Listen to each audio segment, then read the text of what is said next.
All right, let's dive in.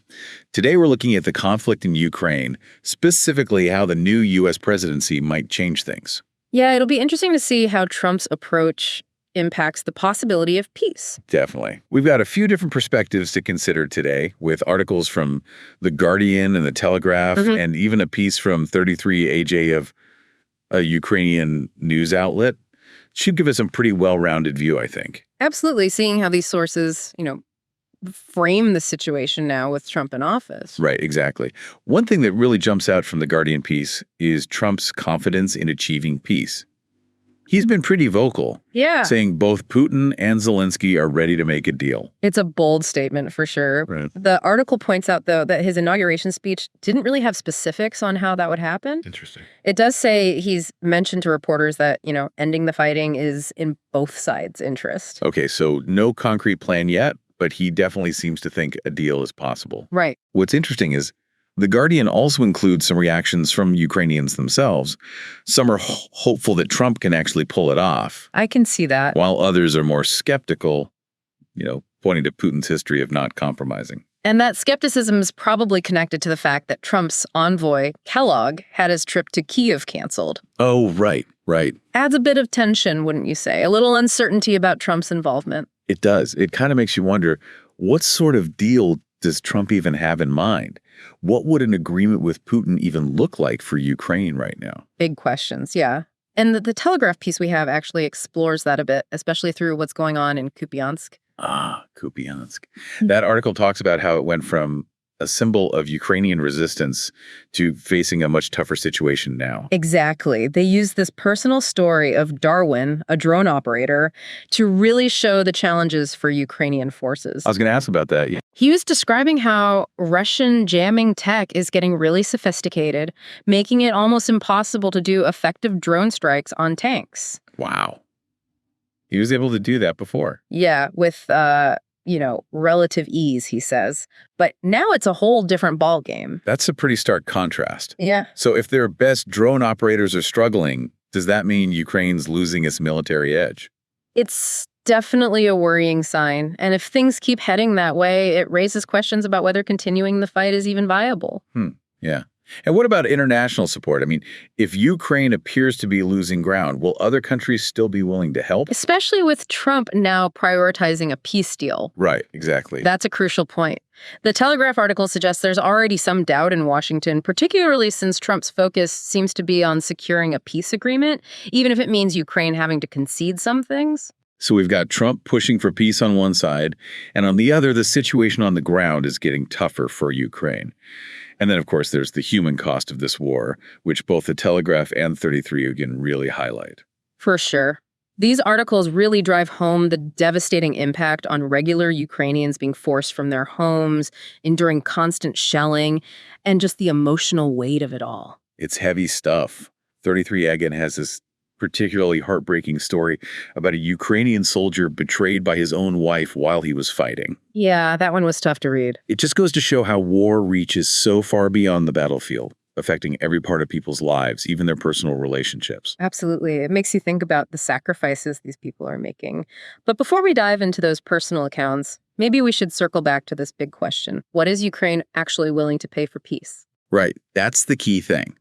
The Telegraph asks that directly, and there are no easy answers. They present different views, with some Ukrainians willing to give land for peace, while others see that as completely unthinkable, a betrayal.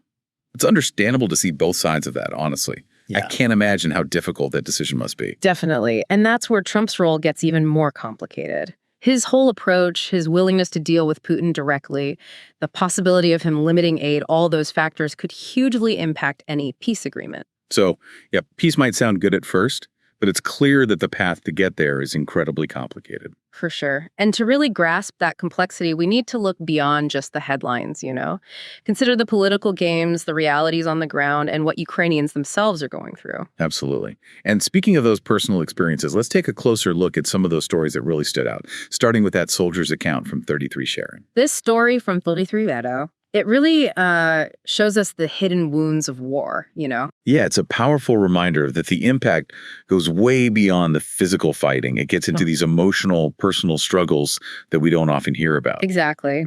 The article shares a letter from a Ukrainian mother, and it details this painful experience her son, Serhiy, the soldier, went through.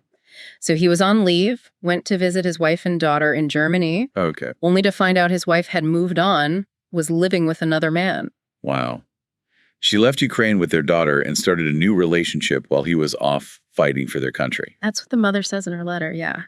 She describes her son being completely devastated, learning his wife wanted nothing to do with him. God, that's just awful. I can't imagine the feeling of betrayal. The mother writes about how he went back to the front lines just completely changed by this, you know? She describes him as blackened by the betrayal. It's heartbreaking to think about the emotional weight he must have carried back into combat. And the story doesn't end there. He was injured later, demobilized for a bit, but he couldn't stand the thought of staying back while others were still fighting. It sounds like he was wrestling with this feeling of injustice, seeing people who hadn't sacrificed as much living comfortably while the war was still going on. Yeah, that's exactly what the mother conveys in her letter. And tragically, he ended up dying while serving on a particularly dangerous part of the front. That's just devastating. And to add insult to injury, his wife, who had ignored his request for a divorce, then sent a lawyer to try and claim her share of the death benefits. After all that, she still wanted to profit from his death. That's the accusation being made by the mother, and it's understandably sparked a lot of anger among those who've read the article. It's a truly awful situation. It really makes you think about the far-reaching consequences of war, how it touches every aspect of people's lives in ways we might not even consider at first. It raises questions about loyalty, sacrifice, the unseen burdens of those who serve. It's a stark reminder that even when a war ends, the consequences, they keep rippling out. And this story also highlights a very real issue that seems to be happening in many Ukrainian families, based on the comments on the article. It's a lot to process. Yeah, it's heavy stuff. But it's important, right, to acknowledge these difficult realities, the full spectrum of experiences and consequences this conflict creates, especially for those who've sacrificed so much. You're right. It's crucial to remember that behind the headlines, the political debates, there are real people whose lives are being completely changed by this.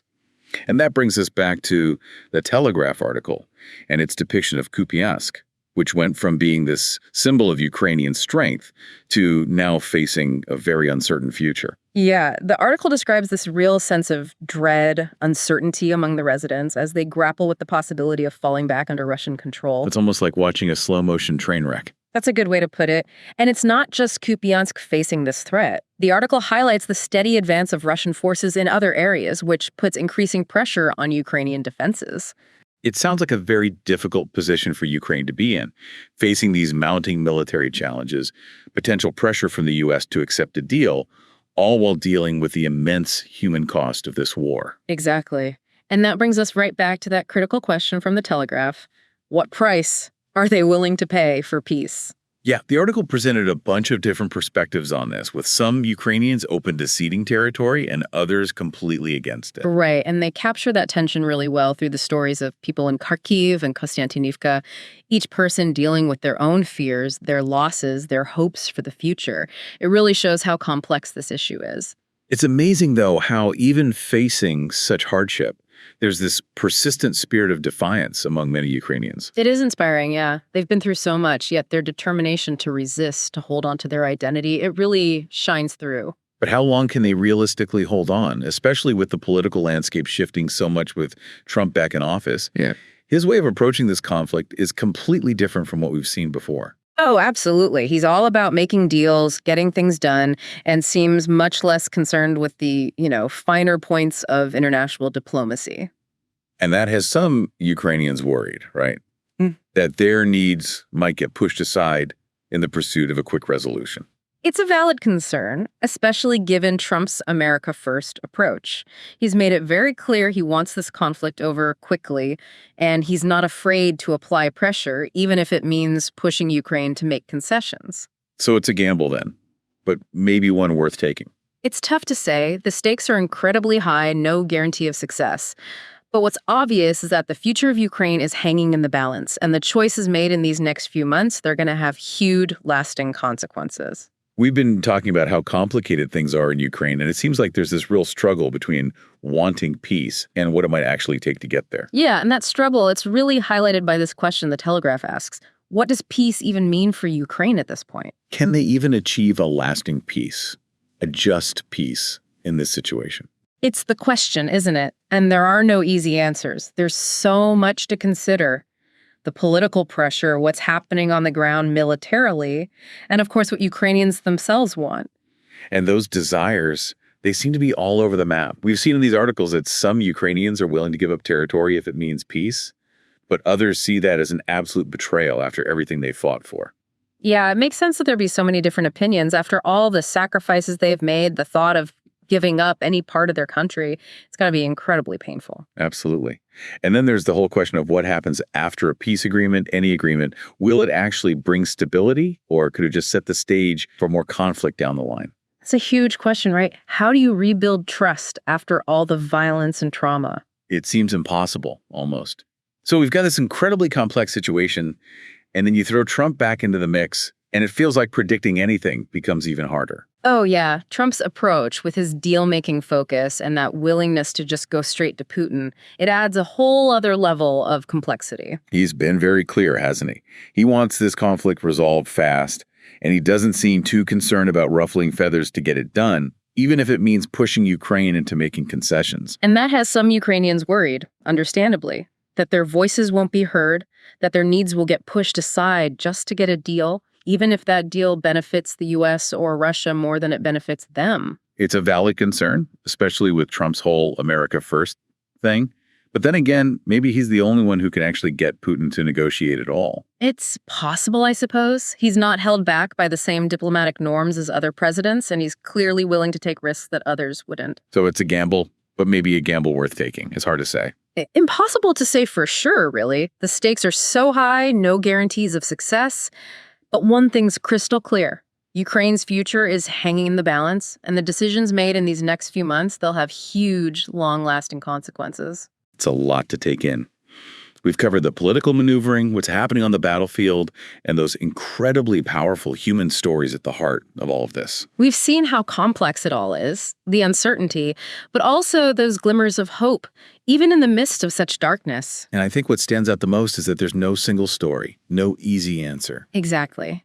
This conflict, it has so many sides, and to really understand it, you have to engage with all those different viewpoints. We have to keep listening to Ukrainians, trying to understand what they're going through, what they want for the future. Absolutely. And remember that real peace, it's not just about stopping the fighting, it's about justice, healing, reconciliation. It's a long and tough road ahead, but I think this deep dive has given us a much better grasp of the challenges and also the possibilities. I agree.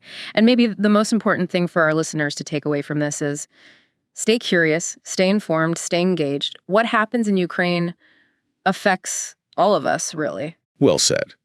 And on that note, we'll leave you with this thought. What does true peace look like to you?